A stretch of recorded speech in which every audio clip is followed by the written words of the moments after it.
Chowmein বা noodles খেতে পছন্দ করে না এমন লোক বোধহয় খুবই কম পাওয়া যাবে। ইটালিতে আসার পরে চাউমিনটা সেভাবে ঠিক আমাদের খাওয়া হয় না, কারণ সবসময় না স্প্যাগেটিটাই খাওয়া হয়। ছেলেরাও ওগুলো পছন্দ করে, আর আমাদেরও ডিনার বা লাঞ্চ যেটাই খাই ওটাতে হয়ে যায়। আর বাইরে গেলে তো এরকম নুডলস কিনতেও পাওয়া যায় না। আর এখানে যে নুডলসগুলো কিনতে পাওয়া যায় প্যাকেটের যে নুডলস, সেগুলো তো গরম জল করে ফুটিয়ে জাস্ট মশলা দিয়ে খেয়ে নিলেই হয়ে গেল। কিন্তু এই নুডলসটা, এই চাউমিনটা, এটা আমাকে ছোটোবেলার কথা মনে করিয়ে দেয়। আমার ছেলেরা আবার আগে পছন্দ করতো না, কারণ ওরা সবজি দিয়ে এরকমভাবে চাউমিন খাওয়াটা পছন্দ করে না। কিন্তু আমি আবার এদেরকে এটা শিখিয়েছি, এখন দেখি ওরা এই নুডলসটাই খেতে পছন্দ করে। এই চাউমিনটা কিন্তু যদি আমরা স্প্যাগেটি দিয়ে বানাই তাহলে কিন্তু খেতে আবার এরকম টেস্ট হয় না।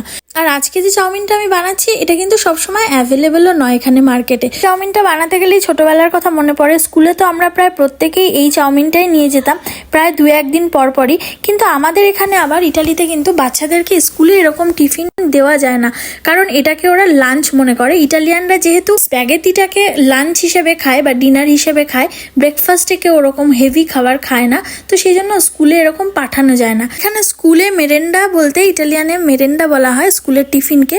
তো মেরেন্ডা বলতে জেনারেলি ওরা স্যান্ডউইচ খায়। আর এখানে স্যান্ডউইচও ভেরি ইজি, মানে ওই ব্রেডের মধ্যে জাস্ট এখানকার যে সমস্ত মিটগুলো হয় সেই সমস্ত প্রসেস মিট দিয়ে দেওয়া হয়। আর না হলে এরা টুকটাক ক্র্যাকার, চকলেট এগুলোই খেয়ে থাকে মেরেন্ডা হিসেবে।